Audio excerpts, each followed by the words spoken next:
I'm very excited, and I'm very happy to be here with three leaders. So I'm Hannah Rado, social business entrepreneur in the far periphery, and I will be interviewing three amazing leaders today.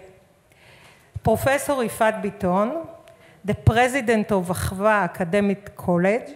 Yifat is the first Mizrahi Sfaradi woman appointed president of an academic institute in Israel, and we have 30.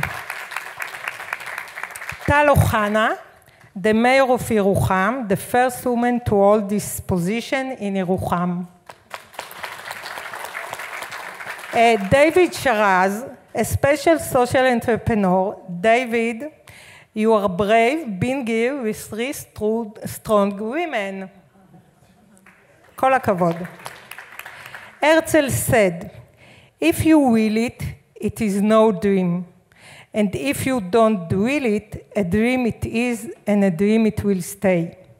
You all will it, and you all do it, and I feel honored to be interviewing you today. The question. Professor Yifat Biton, I like to say professor. I start with you. You were shortlisted twice to the Supreme Court and appointed as the youngest president of an academic institute.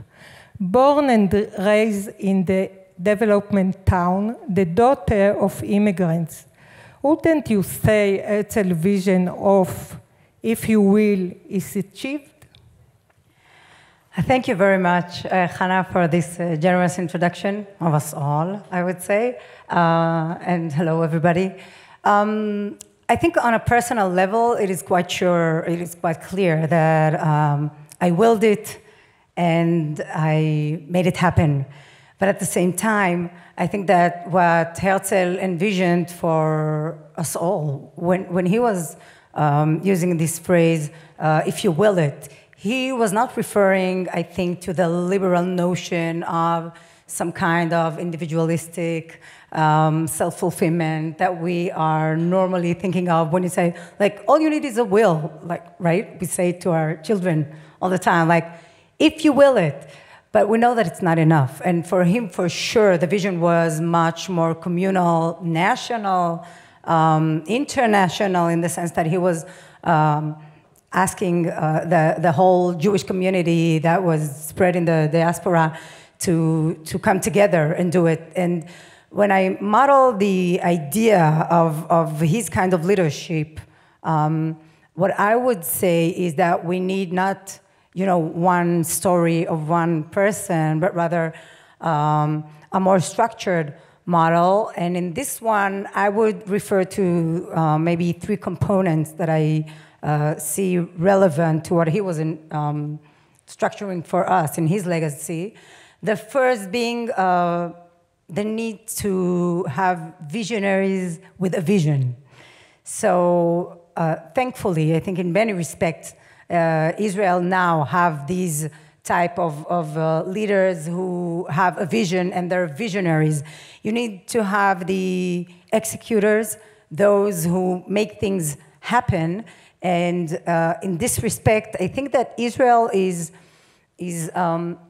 mostly known nowadays for being, for excelling in executors that maybe put their energies less in human capital than in capital. So these type of executors, I praise their, the idea of being a startup nation, but we shouldn't leave behind the people to whom this nationality is related. And in this respect, I think that the periphery, it's not just what I think. We know that people coming from Israel's periphery, and I'm coming from the south, which is the most peripheral in the sense of, the socioeconomic parameters to being a periphery in Israel. And we know that they are not yet included, not enough, and not close to being enough included in this prosperity. So this is the second thing, the executors, who are they? We need to reach out to these people. And the third thing, component being the infrastructure. Herzl was establishing a vision. He had the executors with him, but he built the infrastructure needed for that, the Congress, the whole vision, clear vision and structure that he shaped in his Alt-Neuland book, which I highly recommend. And this is something that we still need to establish in the periphery. I think that higher education is for sure one of the main tools to do so, and I'm very proud and very humbled by the fact that I'm able to take this infrastructure key driver of higher education into the places of building the infrastructure. Thank you. Tal Ohana, you excelled at university and you have a head for business, I know it. Why did you choose to serve the people in the periphery? Shortly, I'm the happiest woman in the world.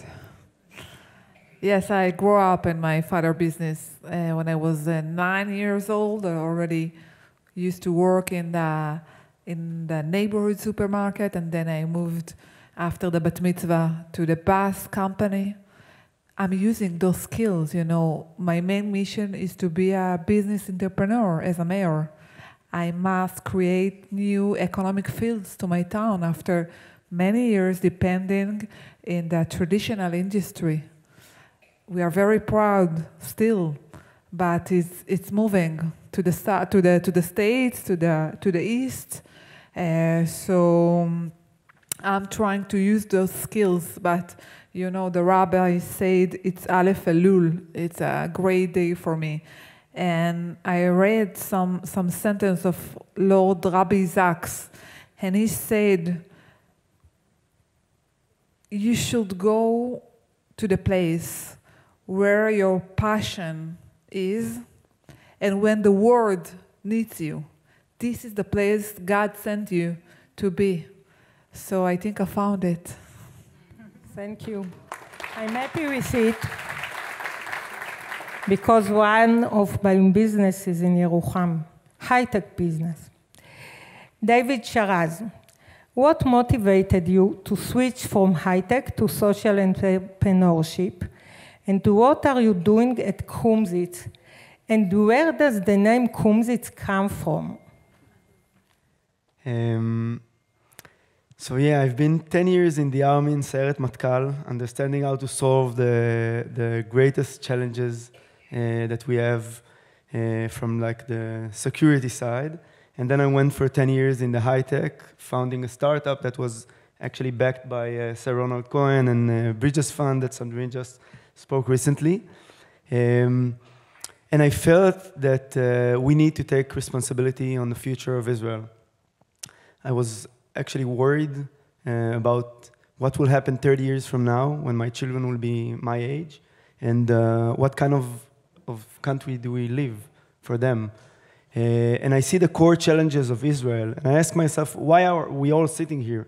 Yeah, we're celebrating 125 years for the first Congress, but actually the challenges that we are facing now are great, and we need to take what I've learned in the army, what I've learned in high tech, and actually translate it into social entrepreneurship, into social impact. The political situation in Israel is challenging, so the ability to solve the wicked problems, the core challenges of Israel, is something that requires the best and brightest, and we need to attract them, we need to take responsibility, and specifically my generation that is actually kind of checked out from this vision of Herzl needs to come back to the stage and agree to take this responsibility. So I'm kind of asking all of you and all of us here is what are we taking out of this conference? Yeah, great talks and great event, but actually what are we going to do? Because the challenges are really big and threatening the future. And we need to take responsibility and solve it. We need to take the energy, the resources, the people in order to do it. And this is what brought me to shift from a more individual kind of startup venture into this social impact. To Impact Nation. And just a word about the Kumzits, because it's a nice story. So together with Matan Yofe that founded Kochvei HaMidbar and Ziv Gershoni that founded Nirim, we sat around the fire together, the three of us, three entrepreneurs, and asked ourselves, what can we do? And we founded Kumzits. Kumzits in Yiddish is come sit, together around the fire to remind us that we can work together, leaders, not to kind of promote our own self-progress in our career or whatever, but actually to take all this energy and to ask ourselves, what is the next mission of Israel and how are you going to accomplish it? And this is what we do in Kumzits today, and I invite you to inquire more later. Thank you. In fact, because we have only 4 minutes, so I choose another question for you, okay? How do you see the connection of leadership in the periphery to your vision? Thank you, Hannah. I think given the short time that is left, I think my role is to try and translate higher education into social mobility in a manner, in a way that will present to others the powers and the potential that is embedded in living in the periphery. So if I'm thinking of the way, think of the Iron Dome, and how it has turned to be the most strategic weapon that we have in fighting for our survival. This is an idea that came from the periphery. It's not that I'm looking for ways to merge the periphery in the great ideas happening in the center of Israel, but rather to expose to the center of Israel the human capital and ideas and visions and entrepreneurship that exists today, persists in the periphery, because I think there's so much in it because it's the periphery. And that's the main challenge that I see to myself being an academic at this position. I agree with you 100%. And Thank you. Tal, what is Yerucham's biggest challenge at this time? And what are the success metrics for this challenge? What are the things that give you hope on your way to realizing your vision? Challenge, success metrics, and hope. I pray, I hope, I work very hard to create 1,000 new jobs in high salary. This is what I'm trying to do from morning to night. Why? Because only economy moves towns. We need people, we need good education, but we need strong economy. And this is what I'm trying to do. What gives me hope? When a father of one student called me, is used to work in our glass factory. Moshe from Mandel Foundation know him very well. And he called me, it was Hanukkah. And I answered him very late, and he told me, I'm looking for you from morning to ask you, please put the Chanukiah that the robotics teams of my child did in the front of the municipality.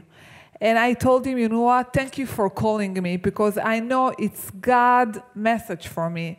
I have no privilege to give up. I must, with you and with others, keeping the vision of bringing technology to the periphery of Israel. Yes, I'm hearing every day, it's failed in Beersheba after the Israel government subsidized millions, hundreds of millions shekels. And I said, have you heard about Yokneam?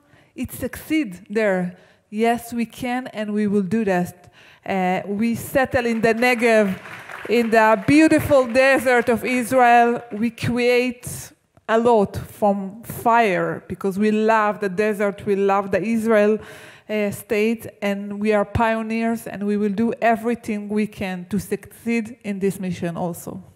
Thank you very much.